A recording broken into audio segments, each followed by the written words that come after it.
Evangelho de João, capítulo 10, versículo 10, se você puder abrir a sua Bíblia. Nós estamos nos 31 dias de oração pela família. Hoje foi o devocional número 6, né? Abençoado, né? Alguém leu hoje? Alguém já leu o devocional de hoje? Sim? Ainda não? Vai ler mais tarde. Aleluia. Amém. Tem sido bênção, né, queridos? Glória a Deus por isso. João 10:10.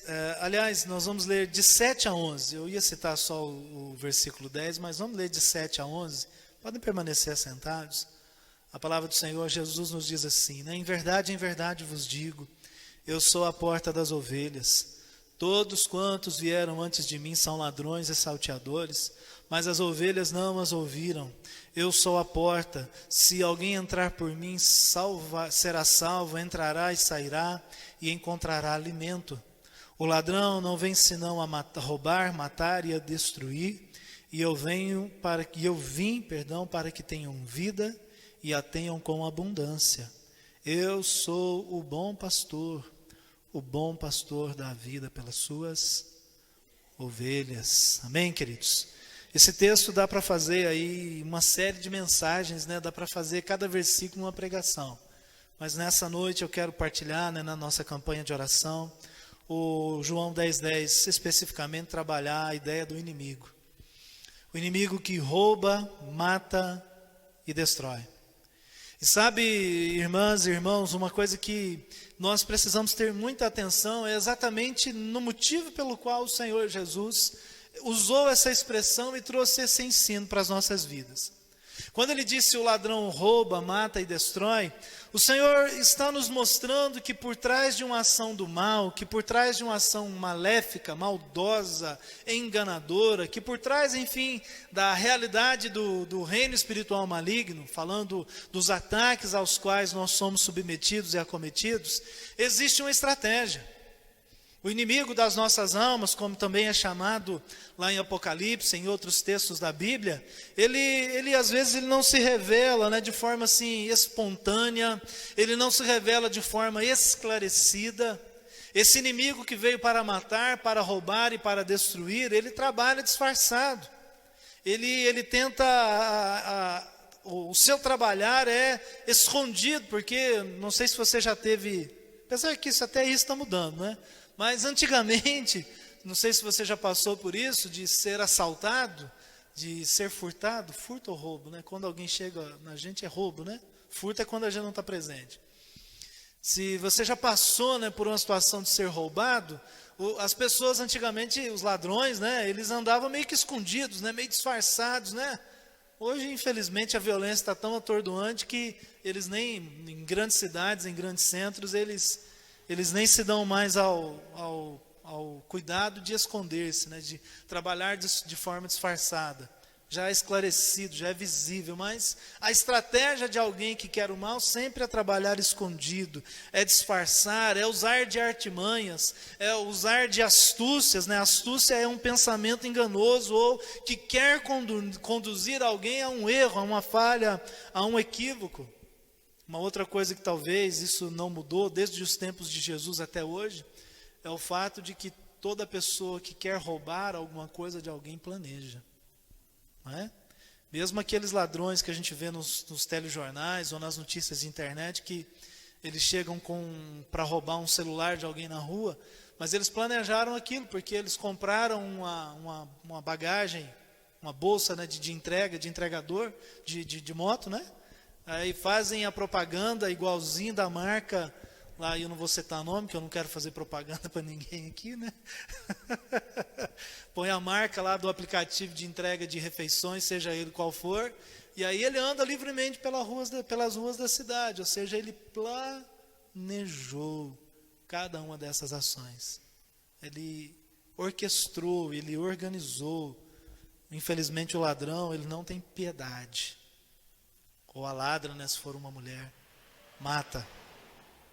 Mata por um celular, mata por uma correntinha de ouro, mata por um carro, mata, enfim, por qualquer coisa que seja. As pessoas inclinadas ao mal, elas não têm piedade de ninguém.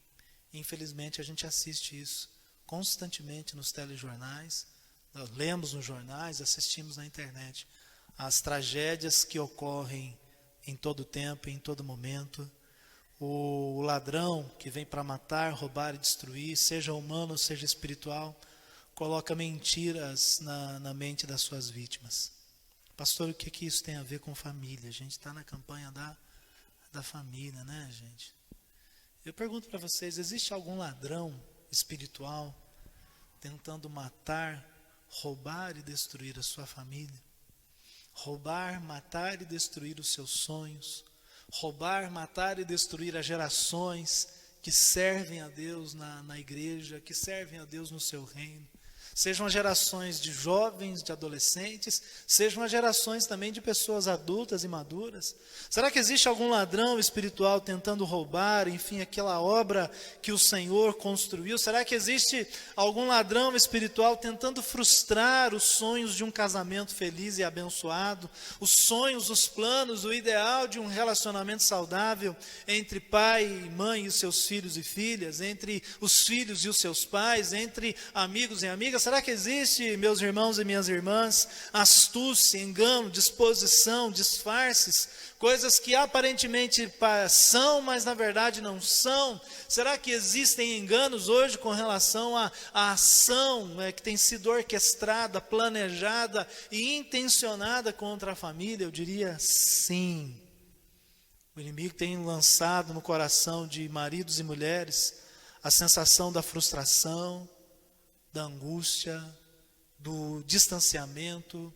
O inimigo tem lançado espiritualmente sobre os filhos o sentimento de insegurança.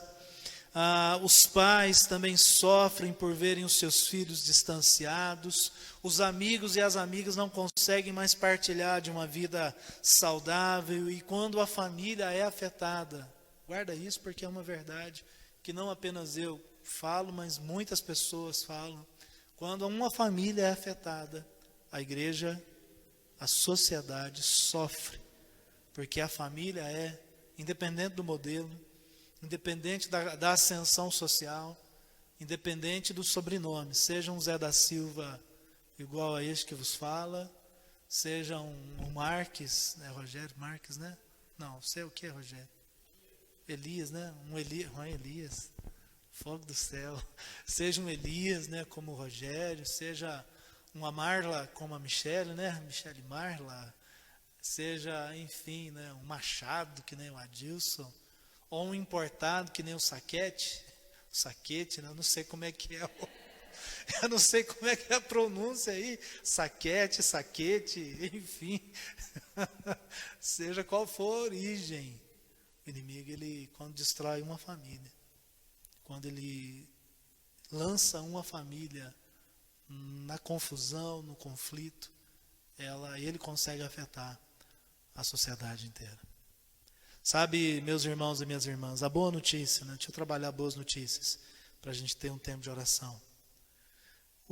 Esse inimigo que, como Jesus disse, veio para matar, roubar e destruir, a boa notícia é que ele já está derrotado.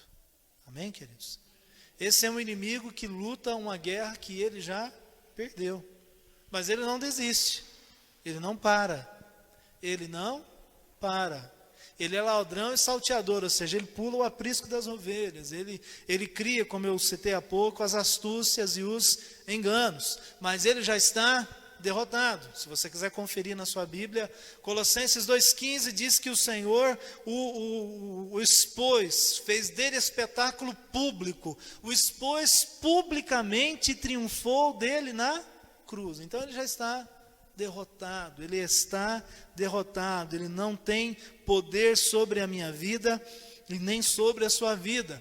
Em Romanos 16, versículo 20, o texto é bem interessante, esse texto, porque esse texto traz uma expressão assim: brevemente, o Deus da paz esmagará Satanás debaixo dos vossos pés. Por que brevemente, gente? Porque tem uma promessa. Lá de Gênesis tem uma palavra, né, uma profecia de Gênesis 3, que o texto diz assim: a serpente lhe morderá o calcanhar e tu lhe pisarás na cabeça. Então, brevemente, no tempo da revelação, no tempo da salvação, quando chegar a sua hora, o seu tempo de revelação e de salvação, quando nós assimilamos a salvação genuína, uma conversão completa, esse texto se cumpre. E nós pisamos na cabeça de Satanás, ou seja, brevemente, o Deus da paz esmagará Satanás debaixo dos nossos pés. Amém, igreja? Brevemente, que seja esse o nosso tempo. Uma outra boa notícia para essa noite, para a gente orar. O inimigo está derrotado e Jesus nos dá a vida verdadeira, não é? E eu vim para que tenham vida. E tenham vida com abundância. Olha, gente, você com certeza já viu essa cena trágica, né? Triste, melancólica. Um rio bem caudaloso, um rio cheio de água. De repente você passa lá, tem que ir no mundaréu de água. Aí passam os tempos, vem a estiagem, e de repente você passa ali, aquele rio está minguando. Você já viu essa cena? Que triste que é.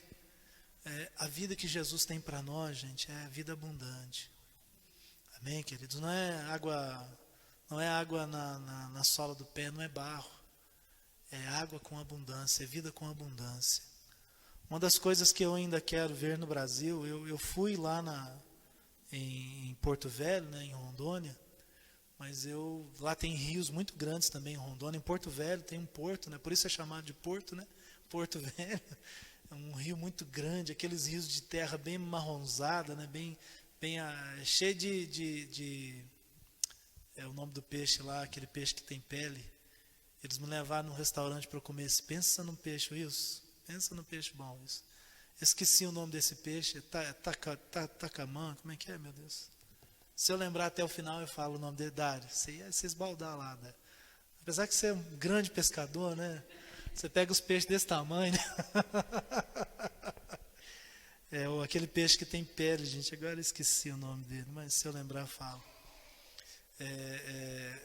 Mas eu ainda quero ver o Rio Amazonas. Aquele rio deve ser demais. Ele não é o maior rio do mundo em extensão. Em extensão geográfica, o maior rio do mundo é o Rio Nilo do Egito. Mas em quantidade de água, em quantidade de vida em abundância, é o Rio Amazonas, gente. E está aqui no Brasil, é nosso. É made in Brazil, amém? É nosso. Eu ainda quero conhecer porque ali é lugar de abundância. E sempre que eu imagino Jesus falando de vida abundante, eu imagino o Rio Amazonas, né? Caudaloso. E não é só por causa das águas, é porque onde aquele rio passa, gente, tem vida. Tem vida marinha, né? Tem vida aquática, tem vida verde, os animais, as populações ribeirinhas, todo mundo se beneficia da abundância da vida que existe no Rio Amazonas. Agora, quando Jesus fala assim, vocês terão vida e vida com abundância, Ele está falando a mesma coisa para nós. A abundância da minha graça na sua vida vai abençoar todas as pessoas que estão à sua volta. Amém, queridos? A vida em abundância não é só para a gente dizer assim, uau, como eu sou abençoado, aleluia, como eu tenho bastante, como Deus me deu. Também é para a gente se regozijar, né? O regozijo é aquele sentimento, já viu? O regozijo é assim, aquela sensação quando você está sentado no sofá da sua casa e você começa a se alegrar consigo mesmo e você começa a rir sozinho. Isso é regozijo. Oh, meu Deus. Você já sentiu regozijo na sua vida alguma vez? É bom, não é? Fala a verdade. Tem gente que senta no sofá da sala para reclamar, né? Da comida, da luz, da televisão, do jornal, do dia, da família. Mas você pode sentar no sofá da sua sala para se regozijar. Falar assim, uau, eu não sou o homem mais rico do mundo ou a mulher mais rica do mundo. Eu não sou a pessoa fisicamente mais bem dotada nesse mundo, mas eu sou um homem feliz. Eu sou uma mulher feliz. Eu sou um homem de Deus, uma mulher de Deus. E obrigado, Jesus, pela minha família. Amém, queridos? Jesus dá a vida verdadeira. Então, para a gente orar, então guarda isso no seu coração. Em primeiro lugar, para essa vida verdadeira ser realidade na família, nós precisamos entender os princípios bíblicos acerca do casamento. Efésios 6, de 1 a 4, diz assim, filhos, sejam obedientes aos seus pais. Primeiro princípio princípio da obediência. Marido, dê a sua vida pela sua esposa. Esposa, seja submissa ao seu marido, assim como ao Senhor. É um princípio, gente. Um princípio de obediência, de renúncia e de submissão. Isso nós precisamos viver dentro de casa. Amém, queridos? E tem outro princípio que é não provoque a ira dos seus filhos, né? Acho que é o Efésios 6,4. Não provoque a ira dos seus filhos. Então, aprenda a viver em paz. Sabe? Aprenda a viver em paz com seus filhos, né? Um dia eles vão sair de casa. Né, Sônia? A Sônia, eles saíram, mas mora tudo perto, né? Só o Nelson que está longe. Mas, gente, vive em paz com a família, gente. A gente às vezes briga demais dentro de casa, né? Era muito comum lá em Uberlândia, a gente ouvia a gritaria dos vizinhos, né? Minhas vizinhas falando com os filhos dela, falando! Você ouvia lá do outro lado. Ai, gente, não. A gente pode viver em paz, né? Se a gente tiver que gritar dentro de casa, que tal a gente gritar todo dia de noite? Bença, pai! Bença, mãe! Né? Oh, coisa gostosa, né? Eu gostava tanto disso, gente, era tão bom. Quando a gente reunia a primaiada tudo numa casa lá para dormir, todo fim de semana a gente reunia. E aí, cada fim de semana era na casa de um que a gente dormia. Praticamente era assim, né? E aí, de noite era, bença tia, bença pai, bença mãe. Aí, se tinha 5, cada um falava de uma vez, né? Aí era minha vez, era a vez do outro. Aí, meu Deus, meu tio Antônio, tio Chico, ele era muito legal, mas às vezes ele apelava. Falava assim, ó, tá todo mundo abençoado aí, pode dormir, chega. Mas era brincadeira, né? Era para interagir, sabe, queridos? Então, são princípios. Um segundo princípio para a gente, né, ter esse tempo diante de Deus: compreenda e perdoe. Isso eu falei domingo, então não vou enfatizar tanto hoje. Compreenda e perdoe os seus familiares. Amós capítulo 3, versículo 3, a Bíblia diz assim: andarão 2 juntos, se não existir entre eles acordo. Então a gente precisa estar em acordo. A família tem que ter acordo, gente. Amém? Acordo é a mesma condição, é a mesma percepção. Você pode até pensar diferente, mas se precisa fazer alguma coisa, vamos fazer junto. Sabe aquele negócio assim, eu te falei. Isso é tão chato, para com isso, pelo amor de Deus. Jesus te repreenda se você faz isso. Vai fazer junto? Olha, nós erramos juntos. Deu certo? Nós acertamos. Deu errado? Nós erramos. Sabe, esse negócio de ficar depois querendo dar uma de o sabichão, a sabichona. Não. É junto. Andarão 2 juntos, se não existir entre eles acordo. E aí depois a gente podia citar ainda do perdão, lá de Mateus 18. Um terceiro princípio, bem rapidinho, tome posição e resista aos ataques do diabo. Tiago 4,7 diz, né, submetam-se a Deus e resistam ao diabo. Não fica aceitando passivamente o inimigo tentar contra a sua casa, não, gente. Toma posição de batalha espiritual, de oração, de intercessão, sabe? Não seja uma pessoa passiva, seja proativo, tenha atitude. E a primeira atitude lute contra as ciladas espirituais. Resista ao diabo. O Pedro, na primeira carta de Pedro 5,8, Pedro disse assim: estejam alertas e vigiem, o diabo, vosso inimigo, anda ao redor como um leão. E rosnando mesmo. Rosnando não, né? O leão não rosna, né? O leão, ele brada, né? Isso? Hã? Quê?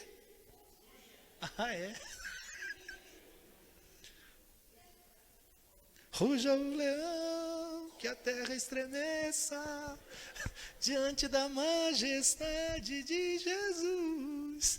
Ai, meu Deus, o leão ruge, né, gente? Meu Deus, é verdade. O leão está rugindo, gente. O inimigo, ele está tentando nos intimidar. Mas resista, em nome de Jesus. Amém? Resista ao inimigo. E para a gente orar agora, né, a última coisa que eu quero partilhar é vigie. Vigilância. Em casa, uma coisa que nós temos já há muitos anos, nós assistimos tudo. Mas quando, tudo assim que a gente quer, né? Mas quando a gente vê que tem uma cena ou algum valor que não é condizente com o que nós acreditamos, ou nós desligamos, ou nós mudamos de canal. É um fato. Eu não fico arriscando para ver se vai dar certo no final. De vez em quando até a Ju, né, eu falo assim, Ju, e ela fala para mim também, Luciano, né, a gente precisa viver, né, a gente precisa ver as coisas, precisa ter liberdade, mas a liberdade não pode custar a nossa integridade, os nossos princípios e os nossos valores. Amém, queridos? Então, quando alguma coisa, um programa de TV, uma internet, seja o que for, começa a contrariar coisas que nós não concordamos, nós mudamos de canal. Ou a gente não assiste mais, ponto final. A gente tem que ter controle sobre essas coisas, gente. Amém? Porque a nossa mente é esponja, né? Tanto das crianças quanto a nossa. A gente vai absorvendo, absorvendo. Quando vê, nós estamos em perdição. Então vigie. Vigie a questão da violência doméstica. Vigie a questão dos conflitos familiares. De onde vêm os conflitos familiares? Questões financeiras. Quem é casado e tem filhos, vem da educação dos filhos. Os pais discordam muito na educação dos filhos. Às vezes a mãe quer de um jeito, o pai quer do outro. Aí se tem vô e vó, às vezes envolvido também, às vezes quer intrometer. Enfim, educação é prioridade do pai e da mãe, né? Vô e vó é acessório para o bem, né? Não, quem educa, quem corrige tem que ser pai e mãe. Mas aí às vezes tem discordância entre o casal. E aí o que a criança faz? Ela começa a jogar. Se me favorece tal coisa com o meu pai, eu vou com o meu pai. Se me favorece tal coisa com a minha mãe, eu vou com a minha mãe. E aí fica jogando. E aí, enfim. Então, conflitos familiares, vida financeira, educação de filhos, a intimidade, né, do casal. Eu não vou tocar nesse ponto aqui, né? Não dá para trabalhar isso agora. Vigie a questão da pornografia. Se o seu filho tem 6 anos... Se ele for assistir um programa, está lá escrito, faixa etária 6 anos. Ele não tem nada que assistir faixa etária 16, 18. Não tem nada que ver, gente. Ah, mas ele gosta. Problema dele que ele gosta, mas ele não vai assistir. Quem é que manda nesse negócio aí, gente? Quem é que é a autoridade? Né? Quem é que tem que dar a direção do que eles precisam? É você ou são eles? Então, cuidado com a pornografia. E não é só para eles, não. Os adultos também. A questão da homossexualidade, o alcoolismo, drogas, né? É muito comum nas escolas, né? O primeiro traguinho, né? A primeira cheiradinha. Então conversem com seus filhos sobre as questões de drogas. A gente precisa conversar sobre isso, né? A gente vê muitos jovens hoje com aquele negócio, como é que é aquele negócio que tem várias... Anarquia? Ah, é uma anarquia, né? Mas o nome do negócio é narguile, né? Ai, gente, pelo amor de Deus. Aí fica lá 6, 7, não sei quantas pessoas. Eu nunca peguei um negócio daquele na minha mão, né? Só de ver de longe. 5 pessoas, 4 pessoas partilhando, fumando. E ali começa, gente. É ali que começa um vício que vai para o resto da vida. Ah, meu filho não faz isso. Glória a Deus, vigia. Continua conversando com ele, conversando com ela sobre isso. Um outro problema que a gente vai lidar agora em breve. Nós vamos ter que definir isso como igreja. Como igreja já definimos, mas nós vamos ter que definir isso como nação, que é a questão do aborto. É um tema da família. Nós vamos ser favoráveis ou contrários ao aborto. E tantos outros problemas para atacar, minar e destruir a família. Infelizmente eu não tenho condição de trabalhar isso hoje. Eu já falei até demais, né? Acho que a mensagem eu queria um pouquinho mais curta, mas identifique os inimigos da família e não brinque com ele, porque lembra que eu falei no início, o inimigo não tem piedade. Se ele tiver que matar, ele vai matar. Se ele tiver que destruir, ele vai destruir. Então vigia, gente. Amém? 31 dias de oração pela família. Nós precisamos aprender a identificar e a vencer os inimigos que lutam contra a nossa família.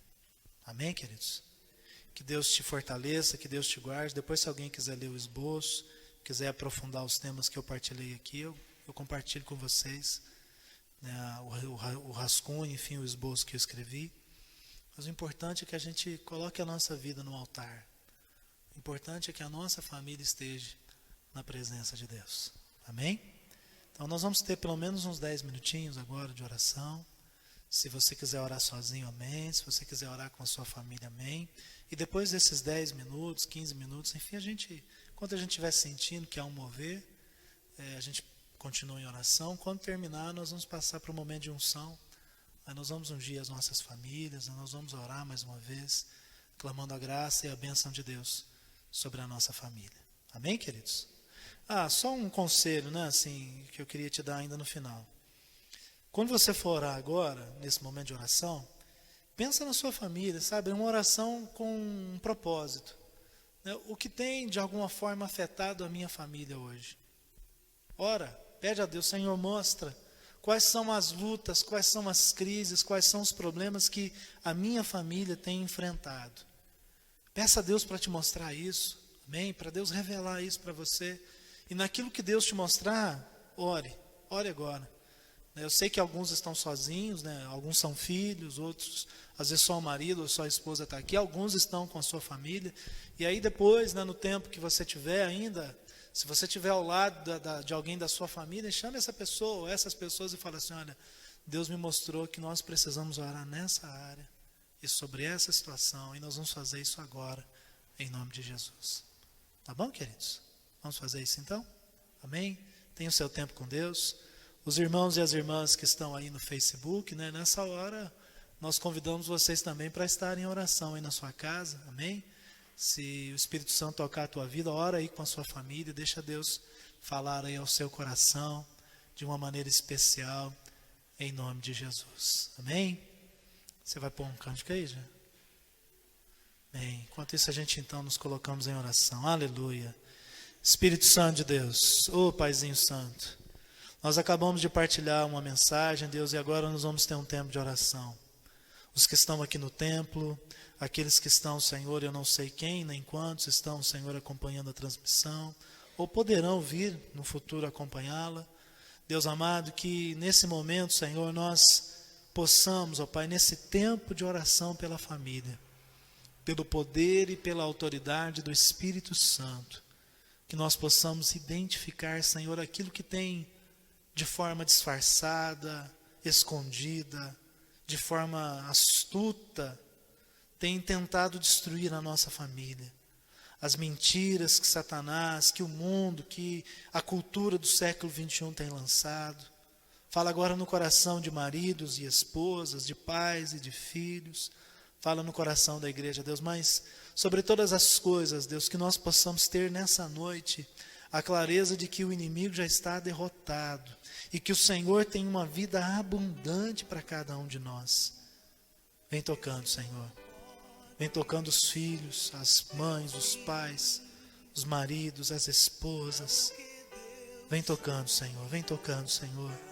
Levanta teu povo na posição, Senhor. Posição de intercessão, de vigilância.